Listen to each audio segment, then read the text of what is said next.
माघ मास कृष्ण पक्ष के षष्ठ तिला एकादशी व्रत कथा सुनते हैं। ओम विष्णु नमः।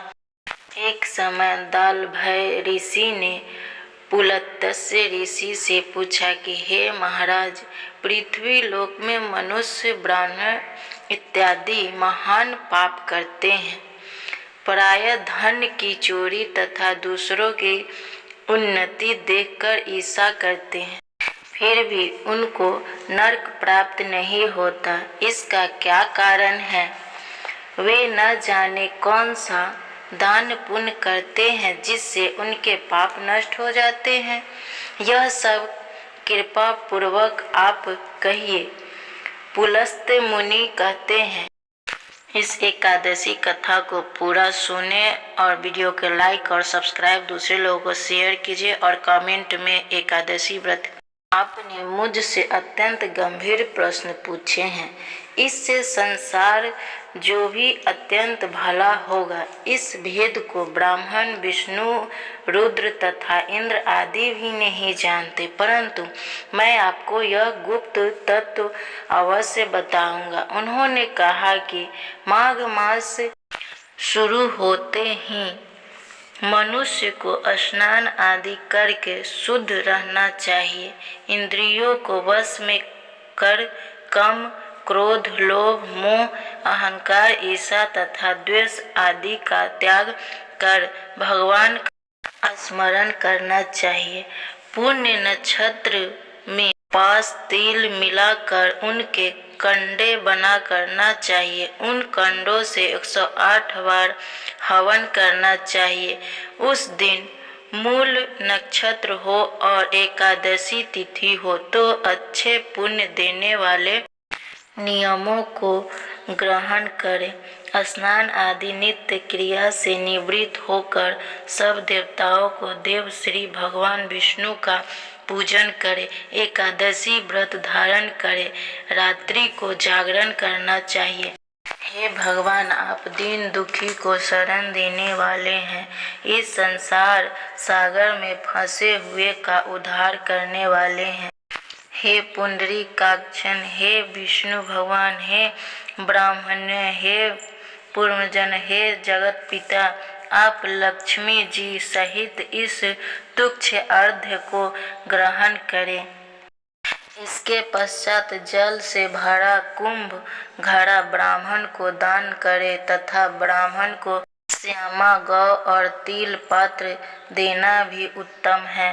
तिल स्नान और भोजन दोनों ही श्रेष्ठ है। इस प्रकार जो मनुष्य जितने तिलों का दान करता है उतने ही 1000 वर्ष स्वर्ग में वास करता है।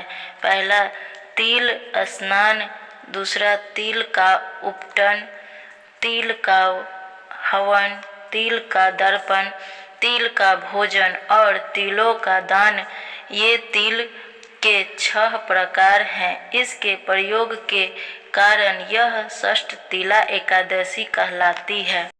इस व्रत के करने से अनेक प्रकार के पाप नष्ट हो जाते हैं। इस न कहकर पुलस्त्य ऋषि कहने लगे कि अब मैं तुम्हें इस एकादशी व्रत का कथा सुनाता हूँ।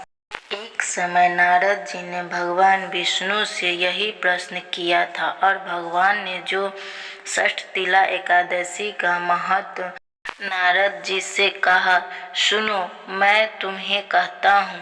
भगवान ने नारद जी से कहा कि हे नारद जी, मैं तुमसे अत्यंत घटना कहता हूँ, ध्यान पूर्वक सुनो। प्राचीन काल में मृत्यु लोक में एक ब्राह्मणी रहती थी। वह सदैव व्रत किया करती थी। एक समय वह एक मास एक व्रत करती रही। इससे उसका शरीर अत्यंत दुर्बल हो गया।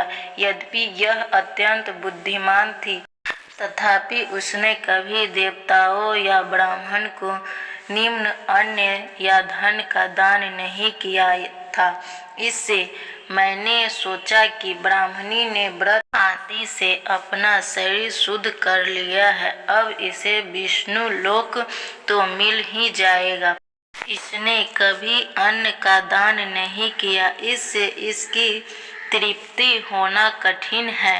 भगवान ने आगे कहा, ऐसा सोचकर मैंने भिखारी का वेश में अमृत लोक में उस ब्राह्मणी के पास गया और उससे भिक्षा मांगी। वह ब्राह्मणी बोली, महाराज किस लिए आए हैं? मैंने कहा, मुझे भिक्षा चाहिए। इस पर उसने एक मिट्टी का ढेला मेरे भिक्षा पात्र में डाल दिया। मैं उसे लेकर स्वर्ग में लौट आया।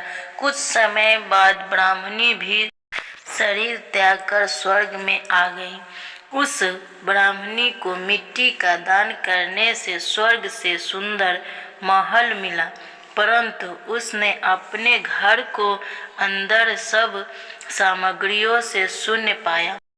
घबरा कर वह मेरे पास आई और कहने लगी कि भगवान, मैंने अनेक व्रत आदि से अपनी पूजा की, परंतु फिर भी मेरा घर अन्य सब वस्तुओं से शून्य है। इसका क्या कारण है? इस पर मैंने कहा, पहले तुम अपने घर जाओ, देव स्त्रियां आएगी तुम्हें देखने के लिए। पहले उसने षष्ठीला एकादशी का पुण्य और विधि सुन लो, तब द्वार खोलना। मेरे ऐसे वचन सुनकर वह अपने घर गई। जब देव स्त्रियां आई और द्वार खोलने को कहा तो ब्राह्मणी बोली, आप मुझे देखने आई हैं तो षष्ठीला एकादशी का महत्व मुझसे कहो। उनमें से एक देव स्त्री कहने लगी कि मैं कहती हूँ।